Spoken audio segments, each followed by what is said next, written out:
우리가 정말 뭔가 잘 되기 위해서보다도 더 잘 섬기기 위해서, 우리 더 잘하기 위해서, 그래서 우리의 신앙이 더욱더 한 걸음 더 나아가고 하나님 앞으로 가까이 가야 되는데, 오늘 말씀이 굳은 무릎을 꺾으라. 여러분, 지난 금요일 날도 기도회에 말씀을 전하면서 이런 얘기를 전했는데, 베드로와 요한이 기도하러 올라갈 때 성전 미문에 앉은 뱅이 구걸을 하였네. 은과 금 나 없어도 내게 있는 건 내게 주노니 곧 나사렛 예수 그리스도 이름으로 일어나 걸어라. 이 말씀 속에 날 때부터 안진뱅이 된 40년 된 그 안진뱅이가 어떻게 일어날 수 있겠습니까? 무릎이 다 굳었어요. 팔다리가 다 굳었어요. 허리가 굳었어요. 여러분, 우리가 다쳐가지고 한 달만 기부스를 했다가도요, 그 다리 못 펴요. 계속 물리치료하고 해도 그거 온전하게 펴지지가 않아요. 그런데 40년 동안 이 붙은 무릎이 어떻게 펴겠습니까? 여러분, 사람이 죽었을 때도요, 빨리 그 자세를 잡아야죠. 자세를 안 잡아놓으면 이젠 굳어버려요. 그래서 팔이 이렇게 해가지고 죽었다면 이걸 팔을 펴기가 부두둑 그냥 분질러야 이게 펴져요. 자, 어쨌든 우리는 굳은 무릎을 꺾으라. 여러분, 우리 신앙의 굳은 모든 것을, 몸이 굳었으면, 어깨가 굳었으면 풀어야 하고요, 굳은 것은 풀어야만이 건강하게 됩니다. 우리의 영적인 생활이 풀리는 역사가, 꺾는 역사가, 회복되는 역사가 있기를 주의 이름으로 축원합니다. 순임금이 하루는 신하들을 불러놓고 이렇게 명령을 내렸답니다.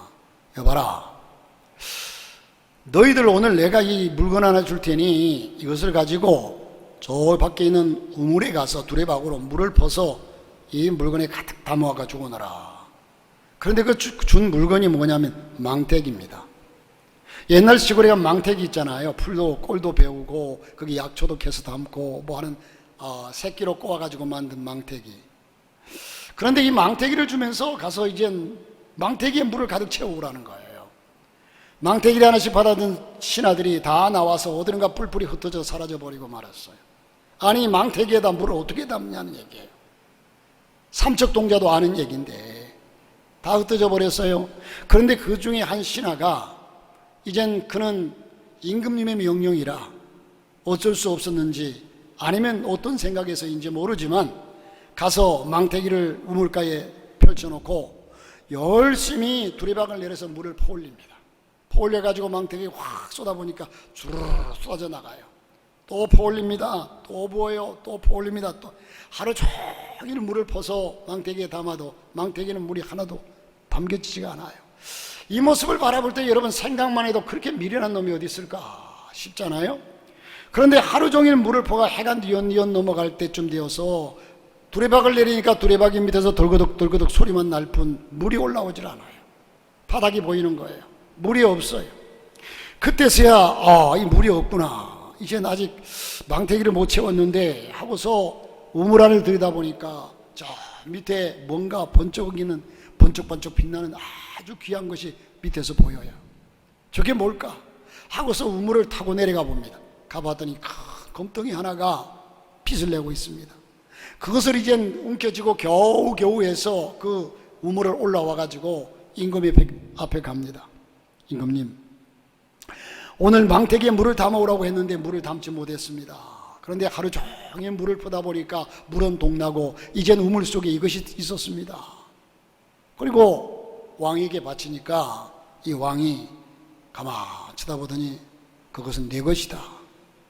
그것은 내 것이다. 너 가져라. 여러분, 이 신하들에게 얼마나 왕을 신뢰하는지를 시험하기 위해서 그랬는데, 이젠 이 한 신하만이 순종하면서 그의 대가가 그 큰 금덩어리를 얻었다는 겁니다. 수고했구나. 내 말에 순종하는 자가 너뿐이로구나. 그것을 순종하는 자에게 주리고 내가 마련한 상급이다. 그것을 내가 차지하도록 해라. 여러분, 하나님의 말씀이 우리가 보기에는 상식 밖의 얘기고, 하나님의 말씀은 우리가 보기에 너무너무 비상식적, 과학적. 여러분이 보기에는 결론을 보기 전에 누가 더 지혜롭다고 생각해요? 다 뿔뿔이 도망간 놈들이 훨씬 더 지혜롭죠. 아니 어리석게도 물을 퍼가지고 망태기에 쏟는 놈이 이렇게 어리석은 놈이 어디 있어요? 그러나 여러분 세상의 진리를 보면요, 여러분들이 콩나무 실 위에 물을 부으면 그냥 그대로 쫙쫙 빠져나가요. 그러면 여러분, 아니 저거 여러분 어른들은 그 원리를 아니까 이제 물을 준 거 뭐 아이들에게 설명할 수도 있고 얘기할 수도 있지만 아이들 입장에서는 이해가 안 돼요. 밑에 비닐봉지라도 씌워놓고 물을 주면 물이 좀 담겨 있어서 콩나물이 이젠 물을 먹고 자랄 텐데 그냥 주면 다 쏟아져 나가는데 저건 뭐하러 주나? 여러분, 우리가 하나님보다 지혜롭다고 생각하지 마십시오. 똑똑하다고 생각할 겁니다만 아닙니다. 그러나 순종한 하인은 생각하기를 임금이 바보가 아니고서야 이런 일을 내게 시키겠느냐? 그리고 임금의 명령인데 어떤 일인들 내가 순종해야지. 이 일 속에는 임금의 뜻이 담겨 있을 것이다. 전적으로 임금을 신뢰하고 믿었습니다.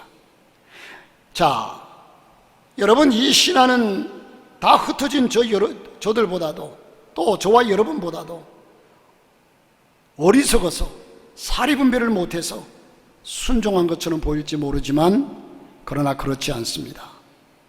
이것이 순종하는 대가요 상급입니다.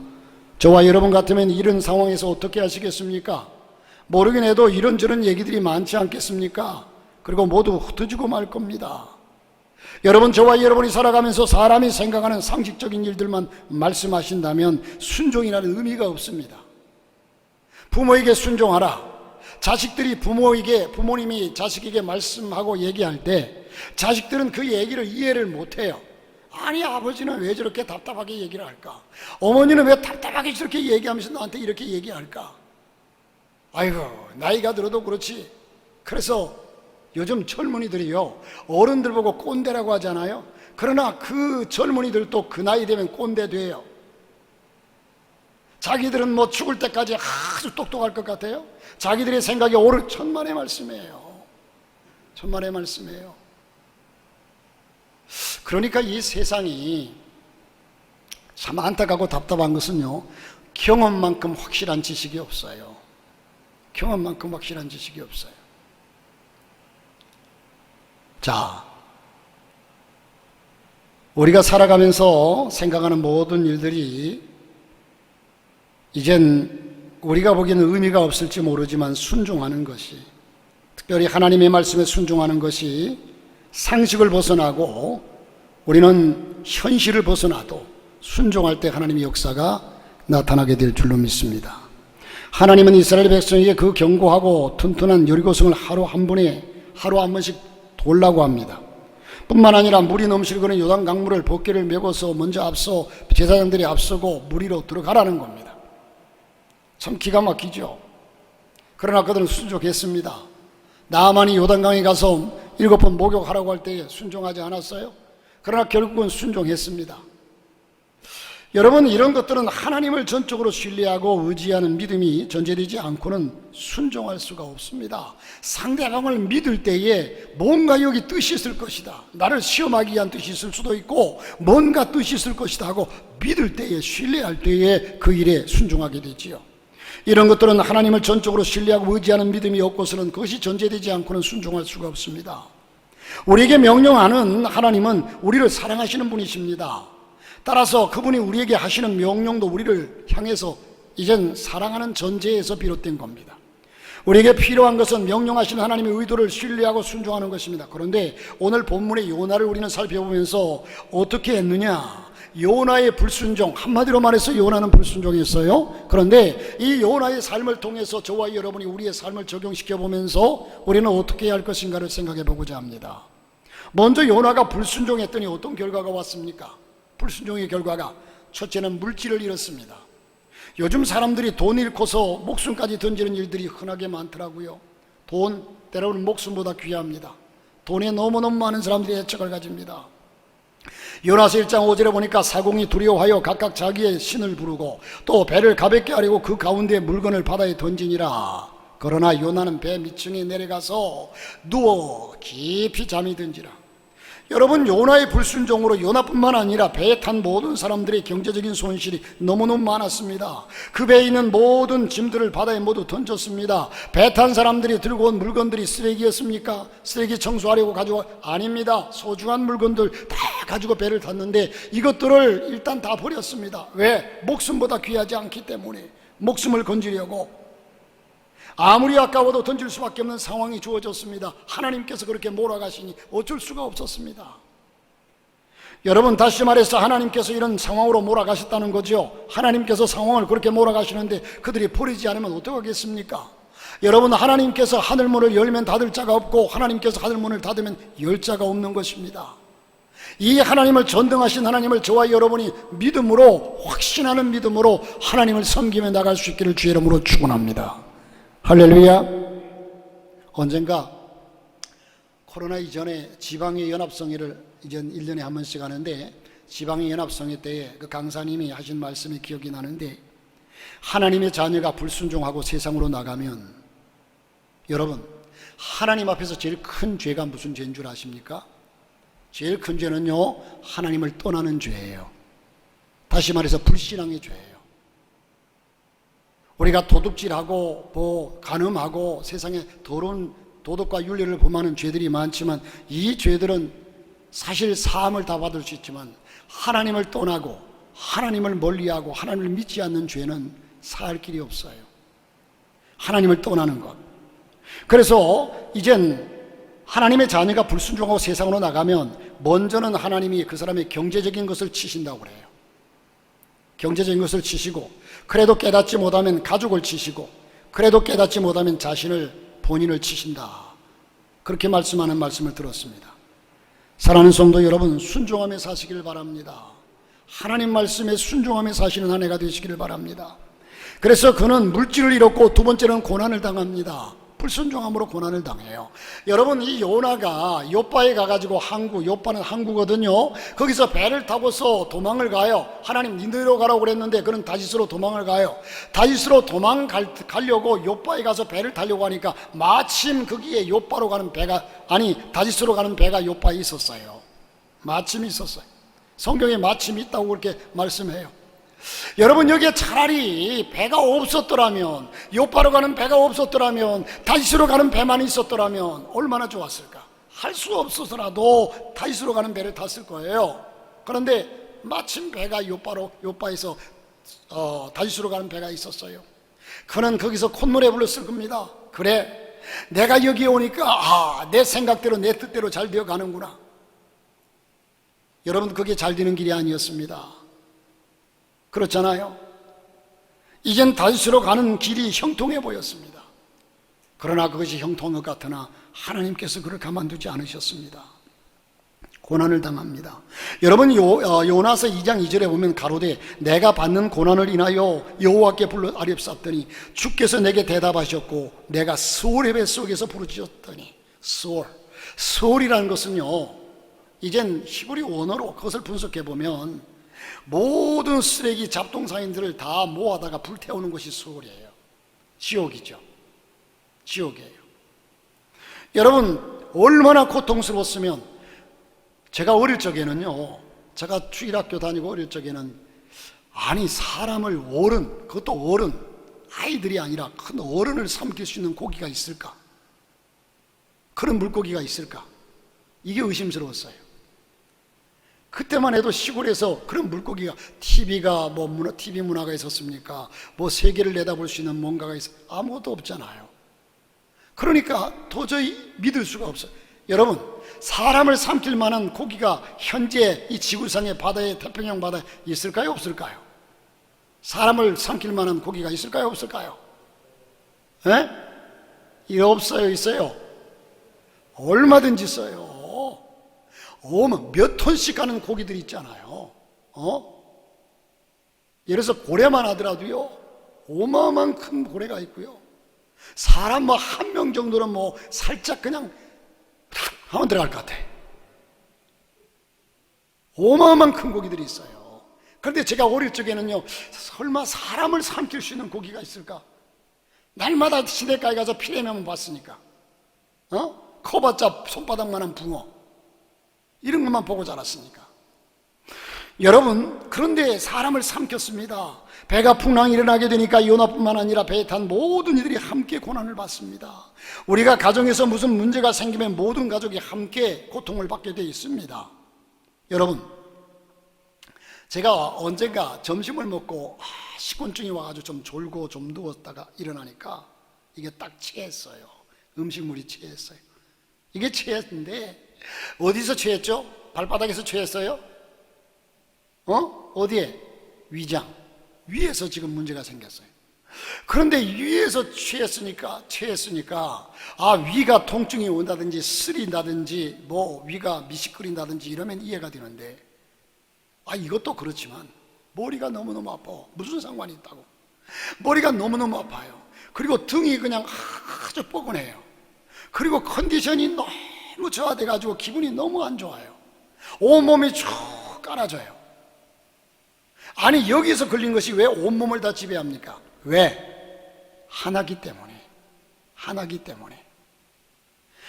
여러분, 예를 들어서 예전에 그런 매스컴에서 본 것도 같습니다만은 원숭이가 태어났는데, 아니면 다른 어떤 동물이라도 태어났는데 머리가 둘 달린 원숭이가 태어났어요.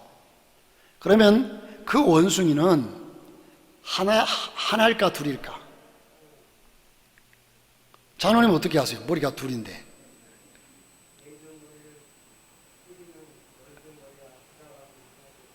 그렇죠. 그러면 하나고 피 웃고 있으면 둘이죠. 예를 들어서 머리가 둘인데 여러분, 한쪽 원숭이에 꿀밤을 하나 줬더니 이쪽 머리가 웃고 있어. 너 잘났다, 너 잘했다. 그러면 둘이에요. 그런데 이놈을 콱 때렸더니 여기서 아프다고 찡그리면요, 이건 하나예요. 여러분, 저도 지금 소갈머리가 없는데 우리 안수 집사님 이마가 경계선이 어디까지죠? 예? 아시는 분 있어요? 이마의 경계선을 아세요? 이마의 경계선은요, 아주 열받았을 때 빨개지는 부분이 저기 얼굴이고요, 그 위로는 머리예요. 자, 어쨌든 여러분, 우리는 이렇게 하나라는 사실, 가족들이 어느 하나가 속상해 하면은요, 온 가족이 다 속이 상해요. 하나입니다. 우리는 그리스도 안에서 하나입니다. 그래서 배에 탄 사람들이 한 운명이에요.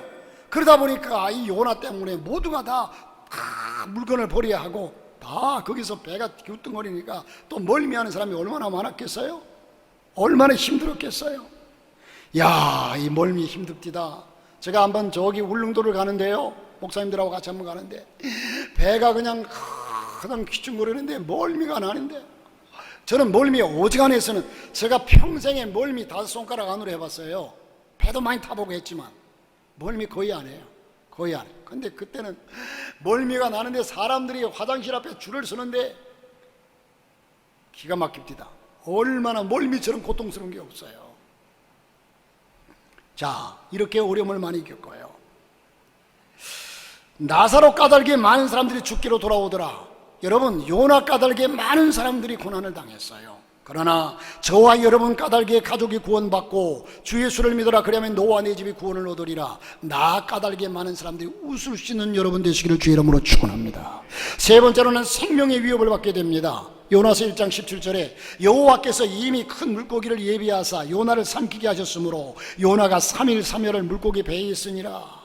요나가 아직도 깨닫지 못하니까 그는 이제 생명의 위협까지 당하게 됩니다.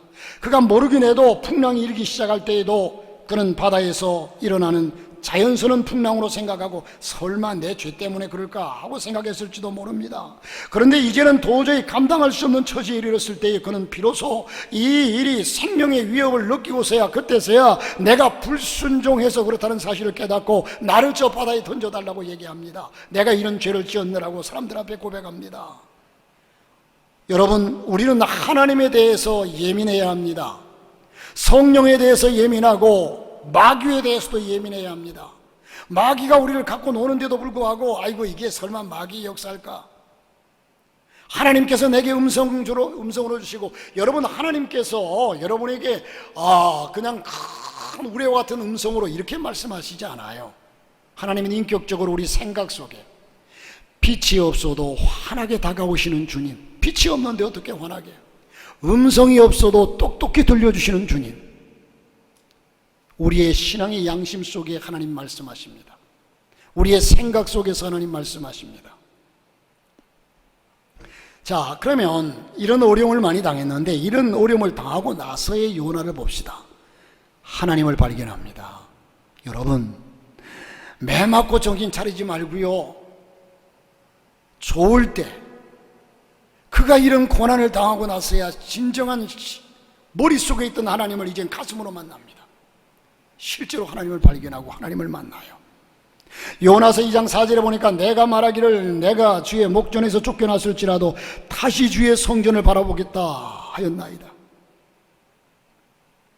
요나가 하나님을 발견했다는 의미는요, 요나가 왜 하나님을 몰랐겠습니까? 하나님이 요나에게 내가 다시스로 가라, 니느웨로 가라고 명령까지 했는데 하나님 알죠. 그런데 실제적인 하나님이 누군가를 몸소 체험하지 못했어요. 제가 늘 여러분에게 자주 드리는 말씀 중에 어떤 집사님이 정말로 하나님을 제대로 만나고 나서 목사님께 와가지고 세상에 목사님께 목사님 하나님이 살아계십니까? 묻더래요. 살아계시죠? 하나님 정말 살아계십니까? 집사님 살아계신다니까요. 세 번째 또 묻길래 목사님이 화를 내면서 하나님 살아계시죠? 그랬더니 그 집사님이요, 하나님을 어떻게 만났는지, 목사님 하나님이 살아계시는 정도가 아니라 시퍼렇게 살아계십니다. 여러분, 저와 여러분이 시퍼렇게 살아계신 하나님 만나시기를 바랍니다. 그저 하나님이 있다고 그러더라, 미국 가면 자유의 여신상이 있다고 그러더라, 이 정도가 아니라 내가 눈으로 본 바요, 손으로 만진 바요, 귀로 들은 바라, 확실한 하나님을 만나시기를 바랍니다. 요나가 하나님을 발견했다는 의미는 요나가 하나님을 몰랐다는 것이 아닙니다. 그러나 머릿속으로는 알든 믿든 하나님을 삶의 현장에서 직접 만난 겁니다. 그러므로 우리는 삶의 현장에서 주님을 만나는 것이 중요합니다. 우리 기독교는 체험의 종교입니다. 여러분은 삶의 현장에서 얼마나 하나님을 만났고 체험했습니까? 우리 신앙이 머릿속의 신앙이 되어서는 안 됩니다. 주님을 만난 뜨거운 가슴에서 시작되는 신앙이 되어져야 한다는 겁니다. 그래야 생동감 있는 신앙생활을 할 수가 있다는 거지요. 성경에서도 주님을 만난 체험적인 사람들과 직접 만나지 못한 사람들의 신앙은 너무나 큰 차이가 납니다. 너무나 큰 차이가 나요. 여러분, 사드락과 메삭과 아벳느고는요, 우리를 풀무불 집어넣어라, 그러면 하나님 우리를 지켜주실 것이다. 그러나 하나님이 설사 우리를 지키지 아니하신다 하여도 우리는 저 풀무불 속에 들어가겠노라고 얘기합니다. 그래서 이젠 이런 사람들을 두고 히브리서 11장에서는 뭐라고 말씀합니까? 이런 사람들은 세상이 감당치 못하더라. 세상이 감당치 못하더라. 그리고 나서 그는 하나님을 발견할 뿐만 아니라 그때서야 자기 자신이 어떤 존재인가를 발견해요. 여러분, 사람들은 자기의 뜻대로, 자기 생각대로, 자기 중심으로 하나님을 믿으면서 자기 생각이 똑똑한 것처럼, 때로는 하나님보다도 똑똑한 것처럼 자기 계획과 자기 생각과, 그래서 사사기서의 말씀에 보니까 사사기의 결론이 뭐라고 말씀하냐면 자기 소견에 옳은 대로 행하였더라. 하나님을 제대로 발견하고 자기 자신을, 신앙은 하나님을 제대로 발견하고 내가 어떤 존재인가를 발견하는 것이 신앙입니다. 내가 누구인가? 요나는 사명을 받은지라는 사실을 발견하고, 다시 말해서 내가 사명받은 자다 하는 것을 하나님 명령을 들었잖아요. 그런데 그 사명의 중요성이 얼마나 중요한지를 몰랐고, 내가 지금 어떤 임무를 감당해야 될지를 몰랐어요. 사명 감당치 않으면 안 될 사람이라는 것을 발견 못했습니다. 사람에게 있어서 문제는 자신이 어떤 존재인가를, 또 자신의 상태가 지금 어떤 상태인지를 모르는 겁니다. 우리가 죄인임을 모르고 자신의 모습이 지금 얼마나 잘못되어 있음을 모르는 것이 문제라는 겁니다. 어떤 사람들은요, 나도 옛날에는 은혜 받았고 열심히 있었고 교회에서 헌신도 했고 봉사도 했고 교사도 했고 다 했다고 합니다. 그러면서 이제 예수를 영접하고 첫사랑 가지고 열심히 헌신하고 봉사하는 사람들을 바라보면서 뭐라고 얘기하냐면, 나도 옛날에는 다 그랬어, 나도 옛날에는 다 왕년에는 그렇게 했어. 그러면 지금은 뭡니까? 여러분, 저와 여러분이 꼭 기억할 것은요, 신앙은 현재 진행형입니다. 신앙은 ing예요. ing. 하나님은 언제나 현재 내 모습을 바라보고 계십니다. 언젠가 한 번 받은 은혜로 기념탑을 쌓지 마십시오. 여러분, 소뼈가 참 좋잖아요. 그래서 소꼬리를 우려 먹고 우족을 갖다가 푹 삶아서 국물을 뽀얀 국물을 내어 먹는데, 어떤 사람이 이게 얼마나 비싼 건데 한 번 끓여, 두 번 끓여, 세 번 끓여, 네 번 끓여, 다섯 번 끓여, 아홉 번 끓여, 10번 끓여, 20번을 끓였대요. 어지간히 우려 먹지 뭐가 나오겠어요? 아무것도 안 나와요. 소뼈는 소뼈인데 그 소뼈는 아무 의미 없는 소뼈예요. 10번 이상 우리고 나니까 그 소뼈는요, 나뭇가지 맛도 못한 그런 존재가 되어버려요. 자, 우리는 계속해서 은혜를 받아야 합니다. 여러분, 생명체는요, 여러분 꼭 기억하십시오. 절대적인 조건 하나가, 이 생명체는 언제나 수분이 있어야 돼요. 여러분, 우리 신앙은, 우리 그리스도의 신앙은요, 생명입니다. 생명. 영적인 사람, 우리 속에 영적인 사람이 있기 때문에 생명이에요. 그래서 우리 기독교는요, 예배가 많고 기도가 많고 계속해서 어떻게든 그에게 은혜를 집어넣어 줘야만이, 생수를 집어넣어 줘야만이 살기 때문에 그래요. 불교는 이젠 4월 초파일날 한번 가가지고 뭐 제물 좀 드리고 불공 드리면 그건 불신자예요. 불교 신자죠. 생명체가 아닙니다. 여러분, 생명체는 계속해서 있어야 합니다. 수분이 있어야 합니다. 계속 은혜를 받아야 합니다. 과거에 은혜 받은 것이 지금 내게 얼마나 영향력이 있습니까? 여러분, 메마르면 더 강팍해집니다. 비 온 뒤에 땅이 더 굳어진다고 그러죠. 그것이 좋은 의미에서는 또한 좋은 의미로 쓸 수 있지만, 이 은혜적인 측면에서는 비 온 뒤에 가만 내버려두면 땅이 더 굳어져요. 더 굳어집니다. 비 온 뒤에 땅은 마르고 나면 더 강팍해지죠. 그러므로 계속해서 은혜를 받아 충만해야만 강팍해지지 않습니다. 언제나 적당한 물에 젖어 있는 흙은 강팍해지지 아니하고, 거기에 존재하는 모든 생명체는 이젠 힘있게 자라나고 거기에서 꽃을 피우고 열매를 맺어요. 모든 식물을 자라게 하고 열매 맺게 합니다. 그러므로 우리가 정말 전도하고 정말 그리스도인으로서 영향력을 발휘하려면 언제나 우리 속에 하나님의 은혜가 젖어 있어야 돼요. 하나님의 성령이 우리 속에 임재해 있어야 돼요. 그리고 여러분, 젖어 있는 모래는 날리지 않습니다.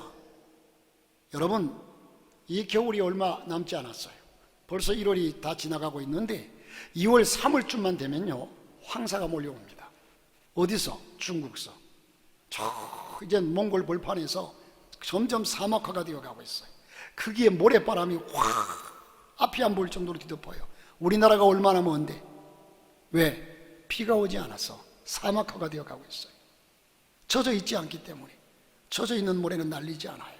날리는 모래는 사람의 눈에 들어가서 호흡기에 들어가서 질병을 일으키고, 여러분, 저와 여러분이 은혜로 젖어 있어야 다른 사람에게 상처를 주지 않아요. 내게 은혜로 젖어 있어야 하나님 말씀 속에서 말씀대로 살 수 있어요. 나의 희생으로 말미암아, 젖어 있는 나의 희생으로 말미암아 다른 사람의 웃음을 피게 하고 열매를 맺게 합니다. 그러므로 여러분, 저와 여러분이 물질을 구하고 자녀의 건강을 구하고 나의 건강을 구하는 것도 중요하지만, 언제나 먼저 구할 것은 은혜를 구하시기를 바랍니다. 성령을 구하시기를 바랍니다. 자, 물이 있어서 날리려는 먼지를 붙잡듯이 우리 속에 하나님의 은혜가 젖어 있으면요, 좋지 않은 모든 소문들이 들려와도 내 속에서 그걸 붙잡아둬요. 은혜가 없으면요, 아이고, 어떤 집사님이 이랬대. 아, 그래? 그러면서 나가서 또 나팔을 불어요. 여러분, 성막에서 제사를 지내고 나면요, 그 태웠던 재들이 있잖아요. 이 재들이 광야에서 바람이 불면 얼마나 날리겠어요. 그게 재 담는 통이 있습니다. 재 담는 통은 언제나 그 재를 담아다가 저 멀리에 갖다 쏟아요. 그러므로 우리가 하나님의 성전에서 재 담는 통이 되어야 돼요.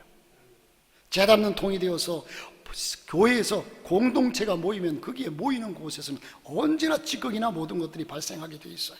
그러면 그것을 내가 다 끌어안고 가서 내가 가서 딴 데 가서 쏟아버리고 하나님의 성전을 깨끗이 할 수 있는, 하나님의 교회를 깨끗이 할 수 있는, 여러분, 이러한 성도 얼마나 아름답습니까? 그리고 나서 하나님을 발견하고 자기 자신을 발견하고 세 번째로는 사명을 발견합니다. 그때서야 사명. 자기가 지금 하나님께서 명령하신 니느웨로 가라고 하신 명령이 얼마나 귀하고 얼마나 소중한지 몰랐어요. 그러니까 다윗으로 도망갔죠. 여러분, 저와 여러분에게 맡겨진 사명들이 이것이 하나님께서 내게 맡겨준 얼마나 귀한 것인지를 모르고 쉽게 생각하고 우리는 감당치 못할 때가 많습니다. 하나님께서 여러분을 부르실 때는 분명히 사명이 있어 불렀습니다. 또한 사명이 없는 것은 존재할 의미가 없어요. 여러분, 목적이 없는 것은, 목적이 파괴되었으면 여기 마이크가 부러져 가지고 소리가 안 나요. 아무리 이게 비싸게 주고 샀어도 이게 여기에 있을 의미가 없어요. 존재의 목적이 없어요. 존재의 목적을 상실하면 존재할 이유가 없어요. 버려야 돼요. 왜냐하면 목적을 상실했기 때문입니다. 요나는 니느웨로 가라는 하나님의 명령을 대수롭게 생각하지 않았습니다. 그래서 그는 무시하고 다윗으로 가고 있습니다. 사랑하는 성도 여러분, 저와 여러분에게 주어진 사명이 무엇입니까? 이 사명은 감당해도 되고 안 해도 되는 것이 아닙니다. 쉽게 생각하지 마십시오. 요나는 이제서야 니느웨로 가라는 명령이 얼마나 중요한지를, 그것이 그렇게 중요하기에, 얼마나 중요하기에 이 모든 배에 탄 사람들을 다 죽이려고까지 했을까? 그러나 진작이 니느웨로 가는 일이 얼마나 중요한 줄 알았다면 그는 그런 어려움을 당하지 않고서, 사람들에게 그런 피해를 주지 않고서 감당할 수 있었으련만은, 사람들은 흔히 하나님을 믿으면서도 언제나 자기 입장에서 생각하고, 자기 입장에서 판단하고, 자기 입장에서 생각합니다. 자기중심적입니다. 그런데 이것이 죄였던가? 요나는 이때서야, 여러분, 내가 다윗으로 안 가고 니느웨로 안 가고 다윗으로 가는 것이 그렇게 큰 죄였던가? 이제서야 알았어요. 아담과 하와가 선악과를 따먹고 나가지고요, 이제는 그들은 모범직도 하고 보암직도 하고 지혜로울 만큼 탐스럽기도 하고 따먹었어요. 마귀가 와서 그렇게 속삭이니까 하나님이 묻습니다. 아담아, 네가 왜 이것을 먹었느냐? 하와야, 네가 왜 이것을 먹었느냐? 그들을 저주합니다. 이제는 얘들에서 나가라. 네가 땀을 흘리지 않고는 먹을 것을 구할 수 없을 것이다. 잉태의 고통과 해산의 고통을 당하지 않고는 내 자손을 번성시킬 수 없을 것이다. 여러분, 그 아담과 하와가 그거 따먹을 때요, 아니 뭐 이거 먹는다고 하나님이 꾸중은 좀 아시겠지만 뭐 그렇게 큰 죄라고. 그러나 먹고 나서 깨달아, 이게 이렇게 큰 죄인가? 한 달란트 받은 종이 땅에 가다 묻어두었다가 가져왔습니다. 그는 가져올 때에 들었을 거예요. 소문을 들었을 거예요. 무슨 소문을? 아니 5달란트 받은 종은 10달란트가 되었다더라. 2달란트 받은 종은 4달란트가 되었다더라. 그런데 나는 하나 가져가니까 하나님 앞에, 아니 주인 앞에 미안하기도 하게 하지만, 그러나 그 사랑이 많으신 우리 주인이니까 우리 주인이 아마도 10달란트 받은 종을 2달란트 좀 띄어가지고 나한테 주고 4달란트 받은 종은 1달란트 좀 띄어가지고 저 불쌍한 저에게 줘라, 그럴 줄로 생각했을지도 몰라요. 그런데 가서 보니까 막상 하나님께서 그 주인이 뭐라고 얘기합니까? 이 악하고 게으른 종아, 책망하시면서 저주하시면서 저 자에게 1달란트 가진 것을 빼앗아 가지고 10달란트 받은 자에게 주어라. 여러분, 우리를 왜 우리 생각을 하나님 생각처럼 생각합니까? 하나님 입장에서 생각해야죠. 그는 있는 것까지 빼앗기고, 그때 하시는 말씀이 무릇 있는 자는 더 받아 풍족하게 되고 없는 자는 그 있는 것까지 빼앗기리라. 여러분, 하나님의 말씀을 대강 생각하고 내 입장에서 쉽게 우리 인간들이 살아가는 삶처럼 생각하지 마세요. 하나님은 절대자십니다. 하나님의 말씀은 절대적인 말씀이에요. 아무리 변명해도 통하지를 않아요. 사울이 아말렉에서 전쟁에서 이기고 돌아올 때에 다 지키고, 그러나 한 가지 짐승을 가지고 와서 제물로 드리려고 했다고 그래요.